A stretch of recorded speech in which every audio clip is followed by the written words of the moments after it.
ये कहानी है एक ऐसे गांव की जो देखने में बेहद खूबसूरत था। उसी गांव में एक खुशहाल परिवार रहता था और उसी परिवार में दो लोग थे, सुमन और राइस्टार। बचपन से ही राइस्टार और सुमन एक दूसरे को बेहद पसंद करते थे, लेकिन उनके घर वाले इस रिश्ते से खुश नहीं थे। उन्होंने कभी भी इनकी शादी को मंजूरी नहीं दी। आखिरकार प्यार ने डर को हरा दिया और राइस्टार और सुमन ने घर से भागकर शादी कर ली। शुरू में सब कुछ बहुत अच्छा चला, लेकिन कहते हैं ना, सच्चा प्यार सिर्फ फिल्मों में होता है, हकीकत कुछ और थी।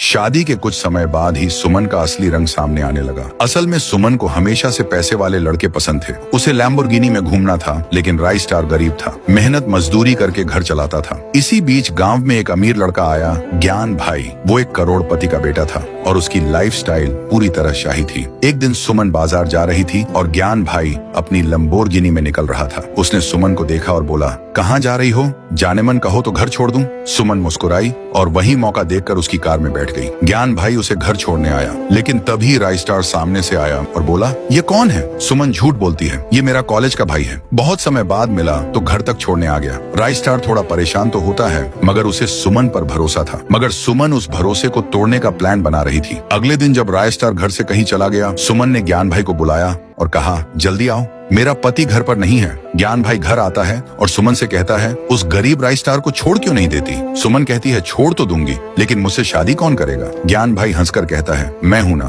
तभी राइस्टार वहां पहुंच जाता है और गुस्से में चिल्लाता है, ये क्या हो रहा है? वो ज्ञान भाई को घर से निकाल देता है और सुमन से कहता है, तुमने मुझे धोखा क्यों दिया? सुमन रोते हुए माफी मांगती है। राइस्टार जो अब भी उससे प्यार करता था, एक आखिरी मौका देता है, मगर यह धोखे की सिर्फ शुरुआत थी। अगले दिन सुमन ज्ञान भाई से मिलती है और कहती है, हमें राइस्टार से पीछा छुड़ाना होगा। ज्ञान भाई जवाब देता है, ठीक है, कल इसकी कहानी खत्म कर देते हैं। अगले दिन ज्ञान भाई और सुमन राइस्टार के घर आते हैं। राइस्टार अपने कमरे में सो रहा होता है। ज्ञान भाई घर में धुआं फेंक देता है। सब कुछ तबाह हो जाता है। कुछ देर बाद धुआं हटता है और राइस्टार कमरे में नहीं होता। जैसे ही सुमन बाहर निकलती है, वो देखती है राइस्टार और ज्ञान भाई दोनों उसके पीछे खड़े हैं। राइस्टार कहता है, तुम्हें क्या लगा? ये ज्ञान भाई तुम्हारा आशिक है, ये मेरा बचपन का दोस्त है। हम दोनों सिर्फ तुम्हारा इम्तिहान ले रहे थे कि क्या तुम वाकई प्यार के काबिल हो। सुमन जमीन पर गिरकर रोने लगती है, माफ कर दो मुझे, मुझसे गलती हो गई। ज्ञान भाई बोलता है, धोखेबाजों को माफी नहीं, मौत मिलती है और एक गोली मार देता है।